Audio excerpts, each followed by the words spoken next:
This was a conversation that I had with the Sparks. Sorry, I have different police departments that I deal with. I'm currently dealing with the Klamath Falls Police Department. How can I help you? Good morning, this is Mark Hensley. How are you? Okay, how are you?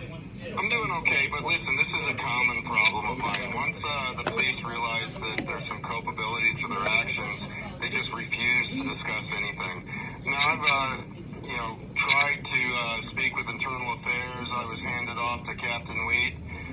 Captain Weed has had a catastrophic failure to communicate, and I need to understand how to escalate this up the chain of command. Okay, give me 1 second. I'm new and I'm not sure what goes after this, okay? Yes, ma'am.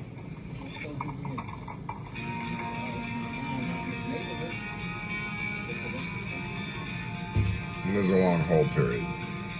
We don't need to wait for that. I'm weaponized.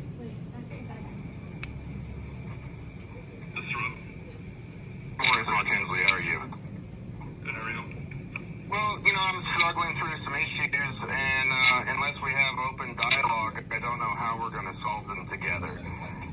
It's certainly not unique to Klamath Falls. Nationwide, trespass notices are being weaponized against marginalized communities, and I just happen to represent a few of them.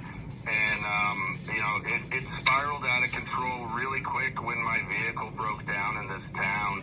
I called, emergency services and asked for their non-emergent number because of my condition.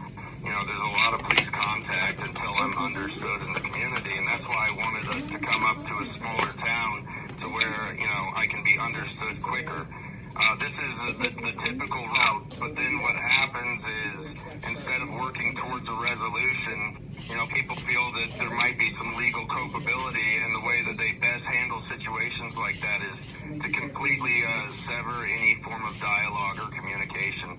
I'm hoping to avoid, locking horns with your police department in order to preserve my life, and I'm hoping that we can work together to come to an amicable resolution. So, what are you looking for? Well, I'm looking for the persecution and discrimination to stop.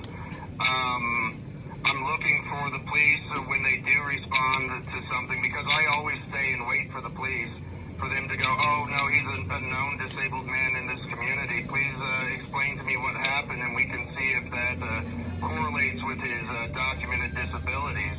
And if it does, then I just wanted to explain to the merchant that even though I'm a disabled member of the community, that the Americans with Disabilities Act of 1990 guarantees me equal opportunity and access to public goods and services. Okay. Well, I would agree with that. Well, your officers don't, sir, and I've been arrested.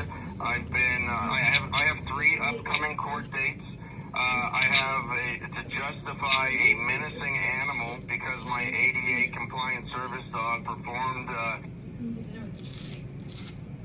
Admirably is what I said. Cordova had a complete unwillingness Officer Cordova. to discuss anything, thought that he knew everything, and then really minimized me as a person while he was claiming to be disabled and saying that I wasn't.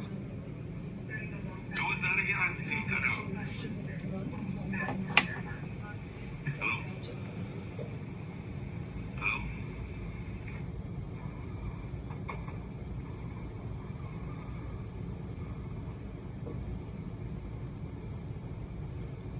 Will you pass me my coffee, please?